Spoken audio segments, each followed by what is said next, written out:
The White Sox opening day roster has been set, and there is nothing wrong with wondering who the heck are some of these guys. Let's discuss on today's episode of Locked On White Sox.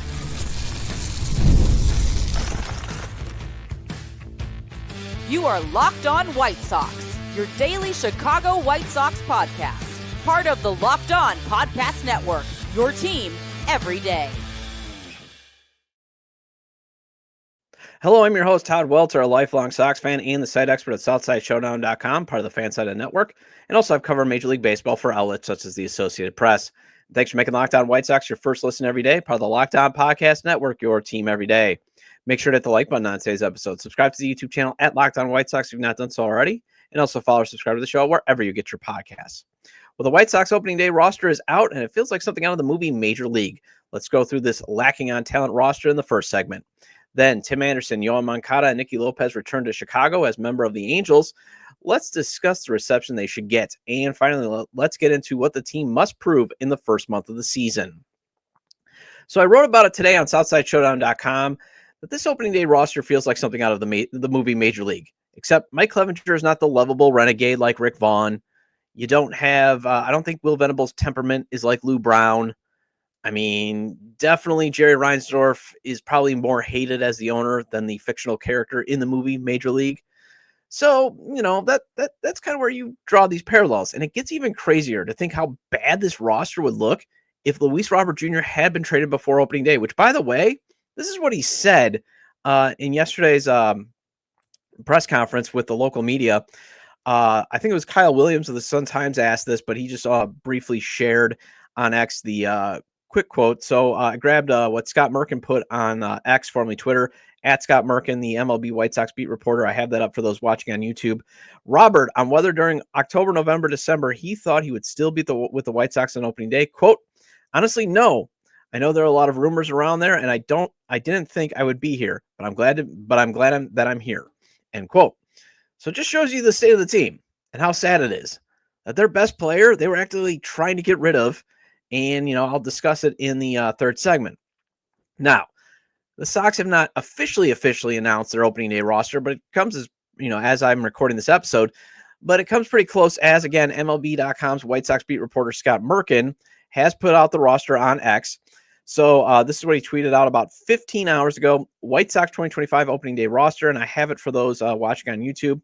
So catchers, you got Corey Lee, Matt Thaiss. Infielders, Andrew Vaughn, Lenine Sosa, Brooks Baldwin, Jacob Amaya, Nick Maton, Miguel Vargas. Outfield, you're going to have Robert Jr., Michael A. Taylor, Austin Slater, Travis Jankowski, Andrew Benintendi. Your rotation is Sean Burke, Jonathan Cannon, Davis Martin, Martin Perez, and Shane Smith. And then finally got Cam Boozer, Frazier Ellard, Brandon Eisert, Mike Clevenger, Brandon Leisure, Penn Murphy, Bryce Wilson, and Mike Vassell. And then to make some room on the roster for everybody, Josh Rojas and Mike Tauchman and Tyler Gilbert, they're all going to start the season on IL.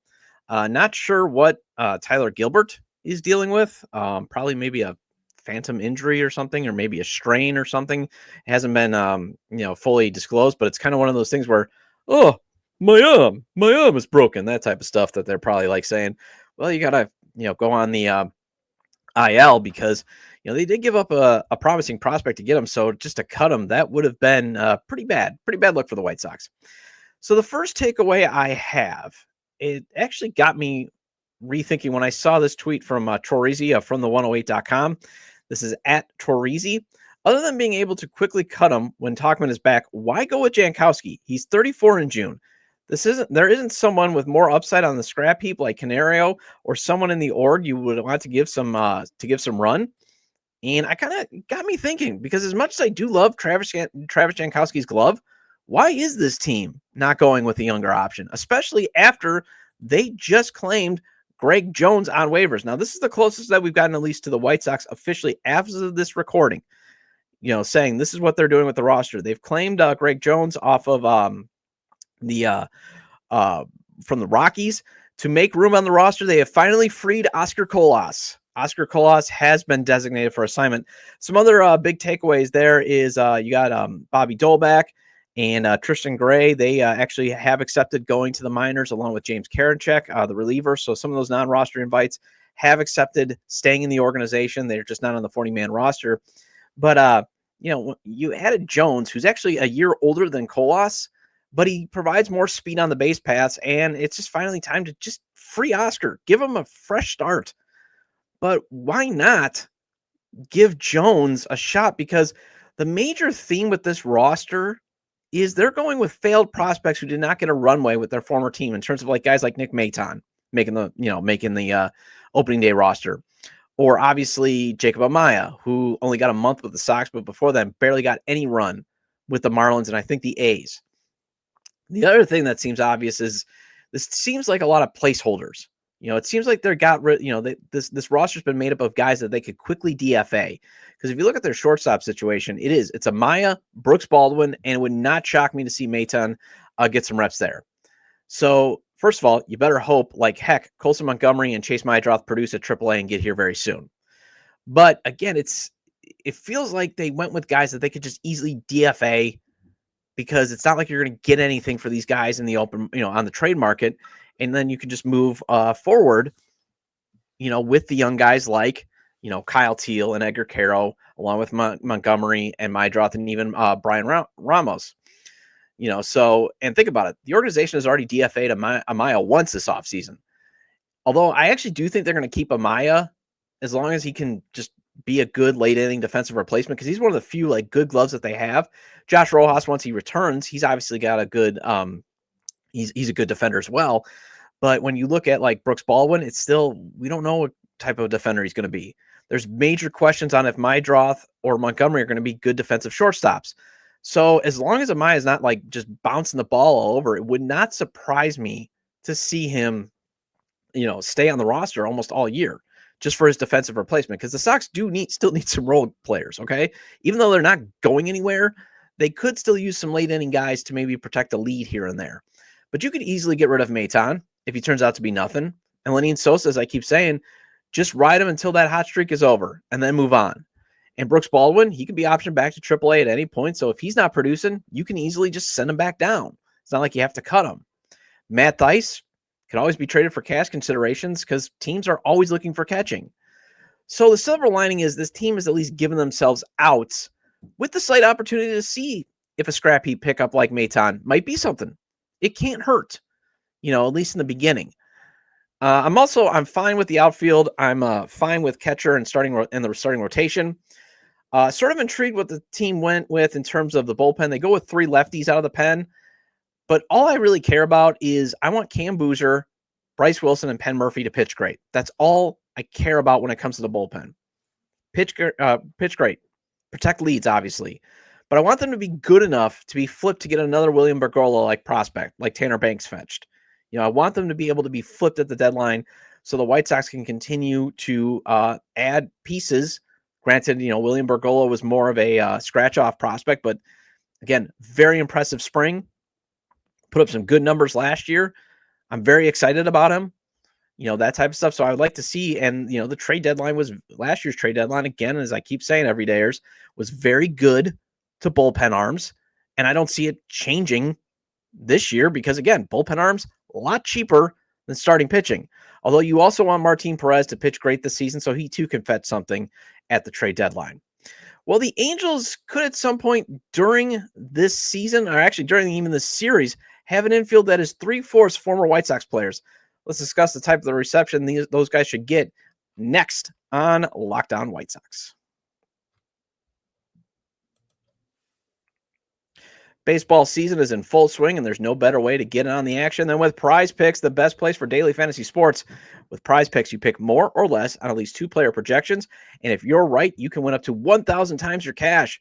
Whether it's strikeouts, RBIs, or first inning runs, PrizePicks keeps every game exciting. Setting up a lineup takes less than 60 seconds, and when you win, your payout is quick, safe, and secure. Take advantage of Taco Tuesday, where PrizePicks offers discounts on select player projections for even more value. For the Sox game today, you can pick more or less on Sean Burke throwing 15.5 first inning pitches. Maybe pair that up with former Sox pitchers Carlos Rodon at 15 first inning pitches, Garrett Crochet at 14.5 first inning throws, and Chris Sale, he's at 15.5 for the opening inning. Download the app today and use the code LOCKEDONMLB to get $50 instantly after you play your first $5 lineup. That's code LOCKEDONMLB for $50 instantly after you play your first $5 lineup. PrizePicks, Run your game. Get the supplies you need from the site made for the skilled trades, Supply House. Whether you're in plumbing, HVAC, or electrical work, Supply House is a reliable way to order products online. Their easy-to-use website is packed with helpful resources and the latest product info to help you get the job done right. Plus, with a complete inventory of over 200,000 parts from 400 plus top brands, you'll find exactly what you need delivered fast from coast to coast. Need help with an order? Supply House offers expert support and industry-leading service, so you'll always talk to a real person. And for the trade pros looking for an extra edge, their free Trade Master program offers exclusive perks like a dedicated phone line, free shipping, and discounts on every order. Thousands of skilled professionals are already taking advantage. Now it's your turn. Join the Trade Master program today at supplyhouse.com/TM and start ordering plumbing, HVAC, and electrical supplies with just a few clicks. Plus, use promo code SH5 for 5% off your first order. Again, that's SH5 for 5% off your first order. That's supplyhouse.com. Welcome back to Locked On White Sox. I'm your host, Todd Welter. Make sure to hit the like button on today's episode and subscribe to the YouTube channel at Locked On White Sox if you've not done so already. If you can't catch the show on YouTube, Locked On White Sox is available on all major podcast platforms, so make sure to follow or subscribe on places such as Apple or Spotify. Either way, get your 30-minute fix of Chicago White Sox baseball venting with me. Well, let's just call them the Chicago Angels of Anaheim with all the former Sox players the Los Angeles AL team has. They will have Yoan Moncada, Tim Anderson, and Nicky Lopez all on their opening day roster.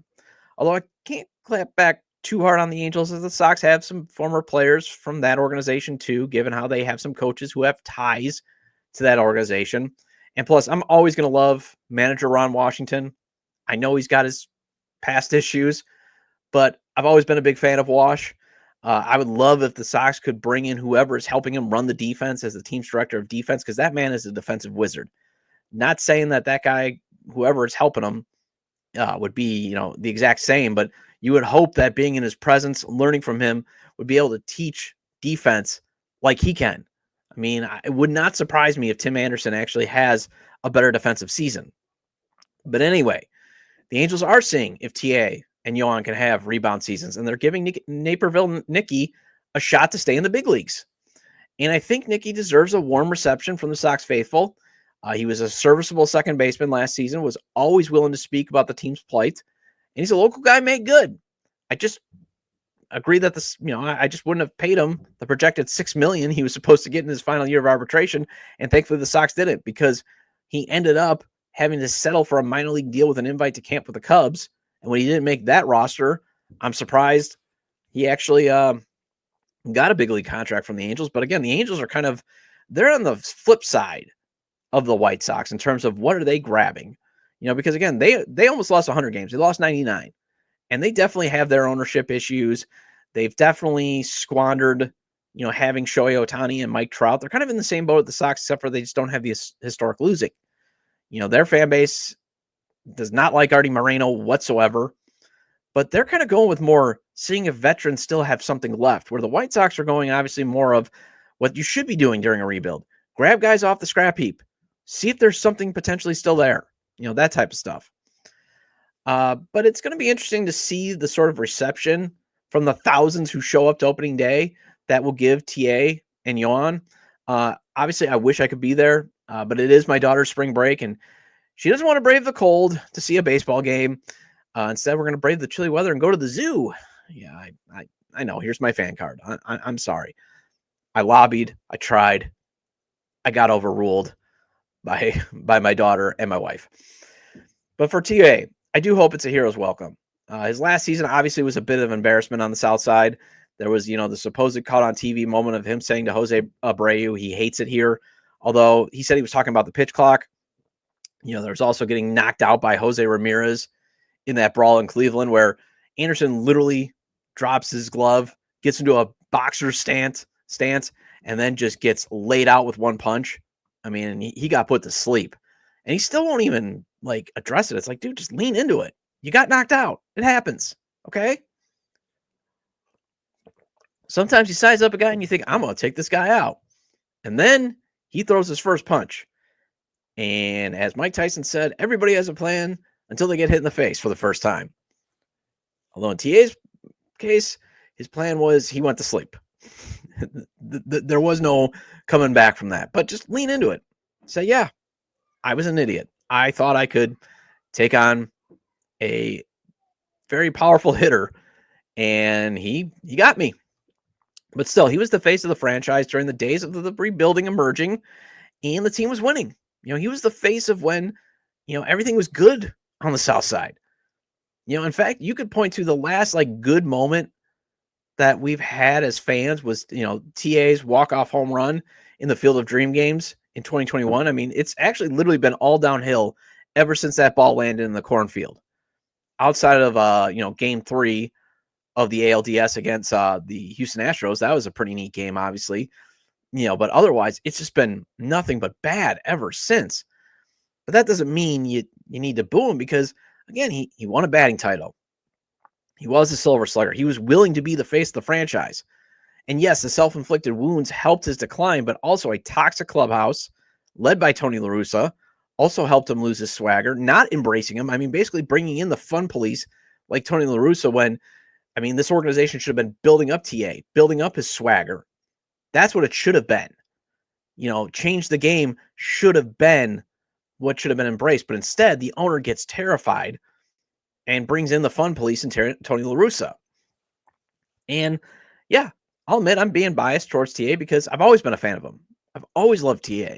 It's been outside of his defensive issues, I've been a big fan of Tim Anderson. So if I was there, yes, I would be giving him a standing ovation. Moncada, on the other hand, no one represents more of the failure of last decade's rebuild more than probably outside of Eloy Jimenez. Moncada represents, like I said, if I have to rank the most disappointing players in franchise history, obviously it's Eloy because he should have been a superstar. He showed us in 2019 that he could be a superstar when he hits 31 home runs. And then he proceeds to be basically a slap hitter that's always hurt. But Moncada, he also showed a lot of promise. But once he got his bag of money, it's speculated he just stopped caring. And he was always hurt. And when he was available, he was basically inconsistent at best. However, the one thing I can't hold against him is when he got his bag of money, when he got paid when he shouldn't have. That was on the Sox previous front office. They never had to pay him, and they did. So I can't hold them too much for getting his cash against them, obviously. If somebody's going to offer you $78 million, you're taking it. What the White Sox, I hope, do, as I keep saying it, and every day you probably have heard me saying, what I hope the Sox new front office regime does is they understand what motivates some of these guys. Is it just the money? Because some of these guys, it is a job. They're motivated by the money, and the fame. So play the arbitration game with those guys. Yoan Moncada, they should have played the arb game. They should have never paid him, that type of stuff. But never being available and reportedly not doing much to make sure he was in shape to be available makes it tough for me to say, give him a standing O. But honestly, I know he's got a lot of fans, and I know, he did have a lot of charisma, that type of stuff. So I think that one has to be a personal decision for how you're going to react. Well, not going to go over this series preview as it's basically two bad teams starting the season. But I will go over the hurdles that this team must prove and clear in April next on Locked On White Sox. Looking for a snack that's both delicious and nutritious? Crack into a good source of protein with Wonderful Pistachios. Wonderful Pistachios is one of the highest protein nuts. Each 1 ounce serving has 6 grams of protein, giving you over 10% of your daily value. Plus, they're packed with fiber and better for you unsaturated fats to help keep you feeling fuller longer. Personally, I love the no-shell varieties. It's the perfect grab-and-go snack for busy days. I love the roasted and salted flavor. Perfect blend of salt and roasted, so I don't feel like I need to drink a gallon of water after snacking on them. I'm also a big fan of the honey roasted flavor too. Just pure blast of great flavor on every bite. And whether I'm snacking at my desk, on a road trip, or just need a quick protein boost, they're always my go-to. And if you love cracking open every shell for that satisfying crunch, the in-shell options are a classic favorite. Plus, Wonderful Pistachios is a complete protein providing all 9 essential amino acids. Get snacking and get cracking with the snack that packs a protein punch. Visit wonderfulpistachios.com to learn more. Welcome back to Locked On White Sox. I'm your host, Todd Welter. Again, shout out to all the everydayers. I appreciate your loyalty. Please hit the like button on today's episode and recommend to your fellow Sox fans or baseball fans, friends, to subscribe to the YouTube channel at Locked On White Sox, wherever they get their podcast. This show is available on all major podcast platforms.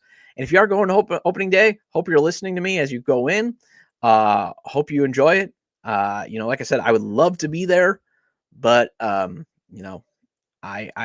outnumbered, in my house. So my plan is obviously to get down to a few Sox games this year. Obviously, best food in town, that type of stuff, in my opinion, too. So looking forward to seeing you guys down there. Obviously, if you see the guys from the 108, give them a high five, that type of stuff. Love Teresi, love Beef Loaf, love my Sox Summer, that type of stuff. Well, the feeling in April is these games really don't matter because it's early in a very long season, and usually that's true. A hot start can be cooled off by June. A terrible start can feel like nothing by August. Just ask the Tigers.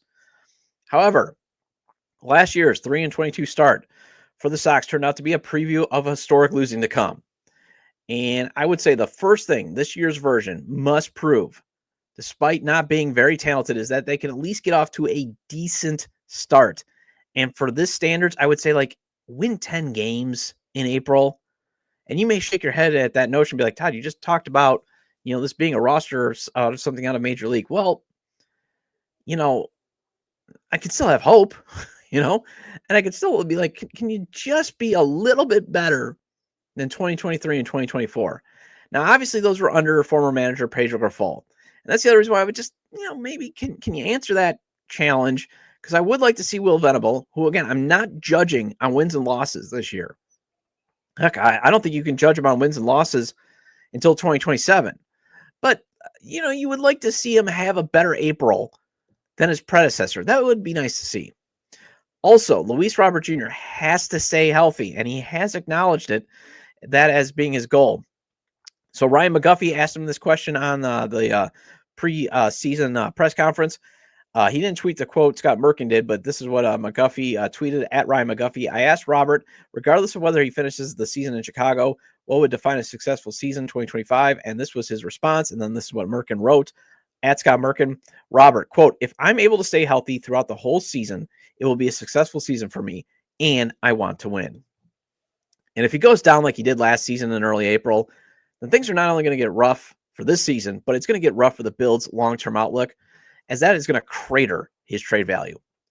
Also, I would like to see LRJ this month show he can lay off pitches, this month and obviously April, and punish the strikes he does get. Because honestly, if I'm an opposing pitcher, and definitely if Andrew Benintendi and Andrew Vaughn are off to bad starts again, why even pitch to Robert Jr.? I mean, the only reason why you're going to pitch to him is he's going to chase. I mean, he has a high strikeout percentage. So one way he can counter that is obviously just lay off. Lay off the bad stuff. And he was showing that in spring training. So bring that with you to Chicago. Draw walks.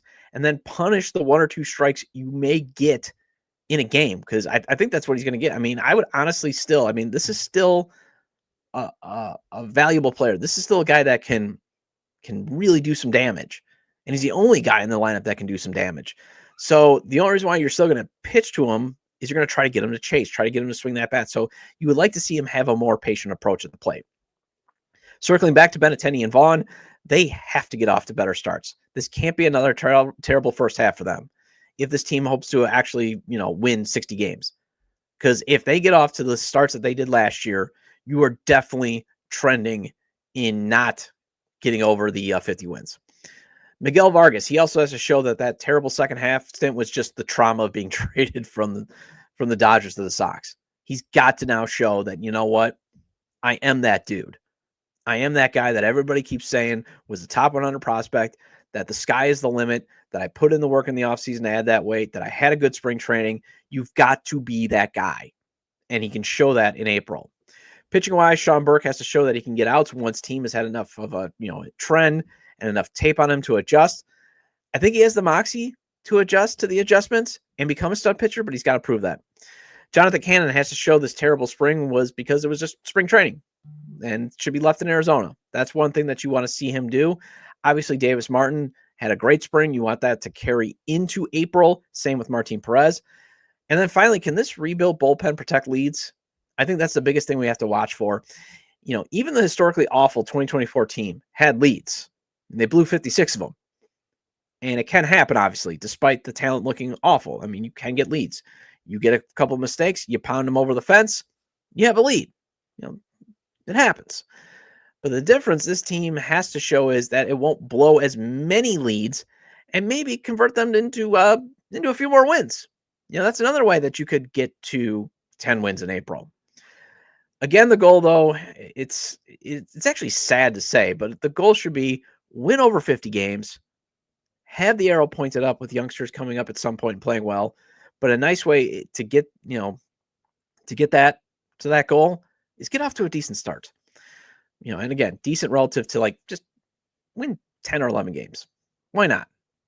Get halfway, almost get to a third of your win total from last year. Can't hurt. Or a quarter. I don't have my calculator on me.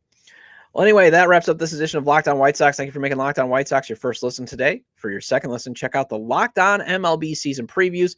Every contender, every division, everything you need to know. Find all 6 episodes on Locked On MLB on YouTube or wherever you listen to your podcast. And for those that are wondering, I thought you were going to have Brian Anderson on the show. He had a conflict come up, so we're going to try to reschedule. I am going to try to get him on the show, but I will be back tomorrow with a reaction to today's game. Feel free to leave comments about today's discussion regarding the initial 26-man roster, the reception former White Sox players now on the Angels should get, and what the team must prove in April. You can leave them at the episode page on YouTube, X, formerly Twitter, at ToddJDub or at Locked On Sox, or you can email me at lockedonwhitesox@gmail.com. Have a great opening day, and I will see you tomorrow.